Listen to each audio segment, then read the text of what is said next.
we're already in the middle of great power competition in the region because Russia is deeply entrenched in Syria.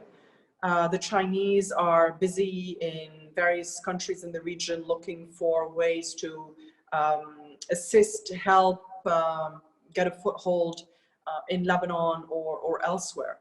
So the great power competition in the Middle East is already very much ongoing.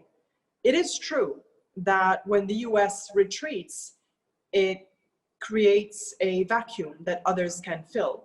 And that's precisely what happened when President Obama decided not to go ahead with the enforcing of the red line in Syria in 2013. Russia saw an opportunity. And by 2015, it had troops on the ground in Syria, and it continues to have troops on the ground.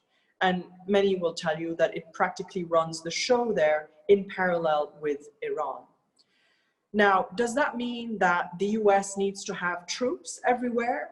No, but it can be more involved without signaling that it is not interested, which is what President Obama had done at the time. That his view was that the US wanted to retreat from the Middle East, and not only militarily, but also to some extent diplomatically, and that therefore this provided an opportunity for the Russians and others to get involved. It doesn't have to be an all-in or all-out. It's not because the US doesn't have troops in the region that it is not a player. Unfortunately, it does require some troops to maintain a presence in the region for the US. Otherwise, you become the European Union and European countries, which have barely any troops in the region.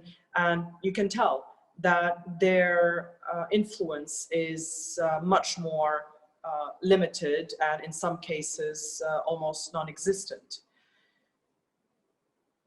Any president, any American president who looks to the region must understand the consequences for America of a reduced American role in the region.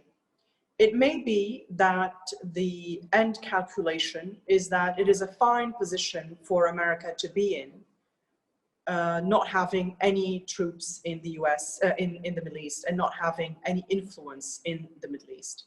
But there is a cost to that. And if an American administration decides that that cost is fine, then that is a sovereign American decision. But no American president can really say that it is time to withdraw from the Middle East without taking into consideration the fact that this means that Russia will have a greater role, China will have a greater role, and that that does have consequences. And Iran even, of course, although it is a local player, its role increases, or its ability to play a role increases as the US retreats.